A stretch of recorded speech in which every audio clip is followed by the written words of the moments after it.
I think he was just trying to go for 3 racks, not thinking that, oh, he's Babylonian, he probably wants to go 2 racks Zig or 1 rack Zig as his opening.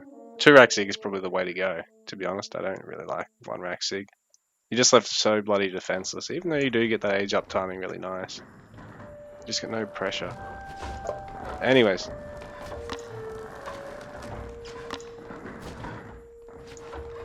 Oh, Flutters is actually going to be able to focus this one down, so perhaps Crimson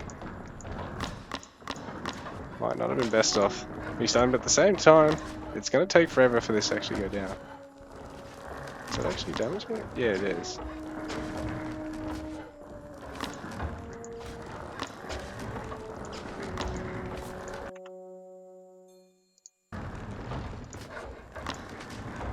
So Longhouse in the queue here for Flutters. He doesn't want to get caught out getting pop capped at all this time. Zig finishing up for Crimson. Is he going to take an age 3 basically instantly here? Because you do have the ability to. You've got infinite resources basically. So, oh, Crimson's made a bit of a mistake here with his unit villager selection. I think he selected all vills there for a sec, or most of them. Man, that restart, it's really put a bit of bad mojo on him here, because he's now made a couple of mistakes that they're not going to be game ending in and of themselves, but they are going to make things marginally more difficult than they otherwise had to be. But this is a healthy number of stables he's getting behind these barracks, and as long as he leaves a little bit of space, he can add some ranges, add some towers, really put the Norse player on the back foot. Same time, Flutters, healthy number of barracks is there for him, and he's slowly whittling down that center barracks.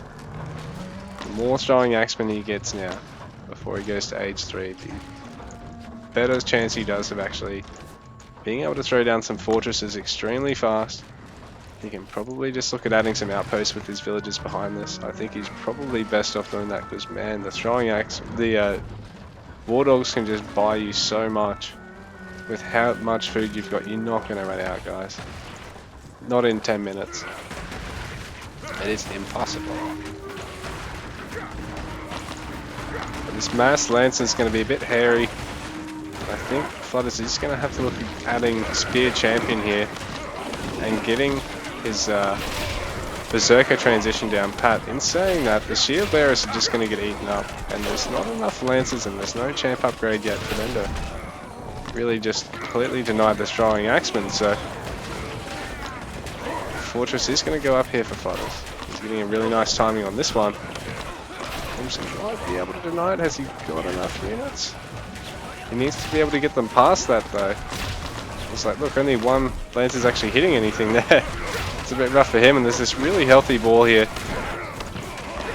The throwing axeman there. The Flutters or Crimson Lancers.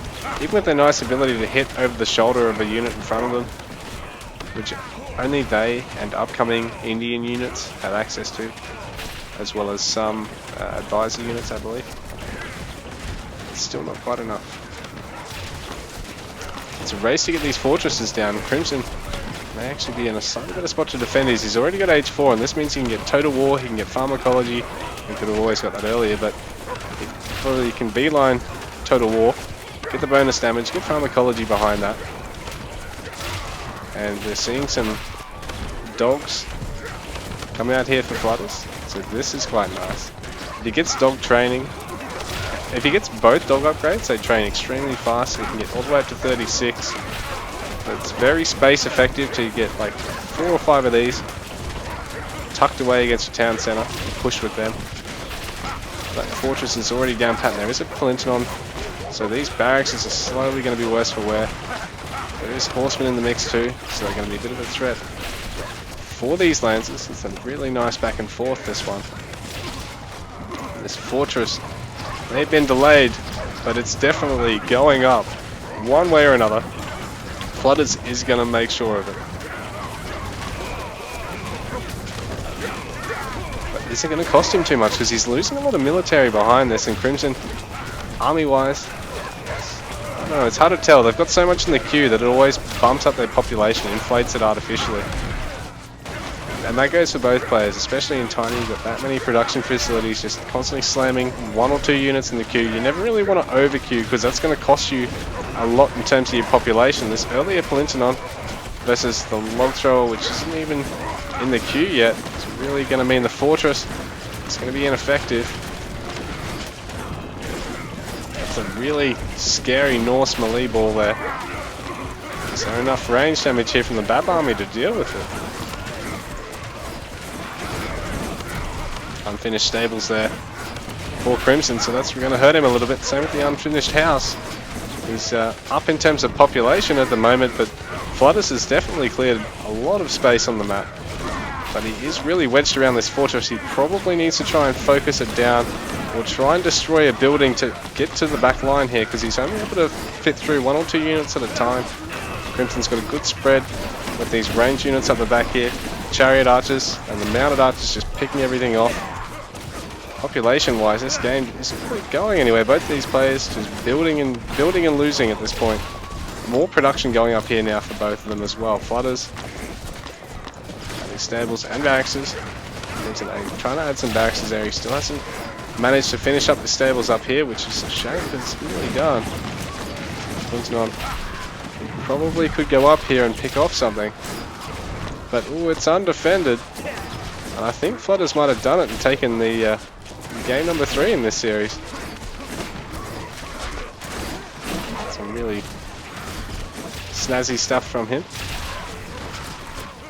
Ooh, maybe Crimson's not without a fight. He's still producing. There's got another Plintonon on the way. I think it's going to get eaten for breakfast, but it might just buy the chariot archers some time here. And now there's some mounted archers free to try and pick off some of these villages, maybe. Some more of the buildings going down. So another longhouse going down.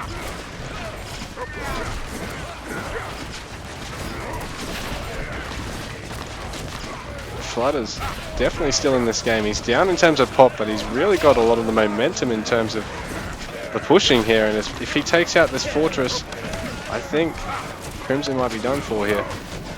Might have just enough military. Maybe start some stables in this army here and then collapse onto the fortress. He's trying to get it his own. Crimson focuses down these villages, so it can probably really disrupt Flutters a bit in terms of being able to keep on pushing here. That Norse forward building, it's really shining through, and the dogs. Flutters is even hitting the war dog cap here. Yay! That fortress of Crimson's. It's going to go down. And he taps out in game number 3.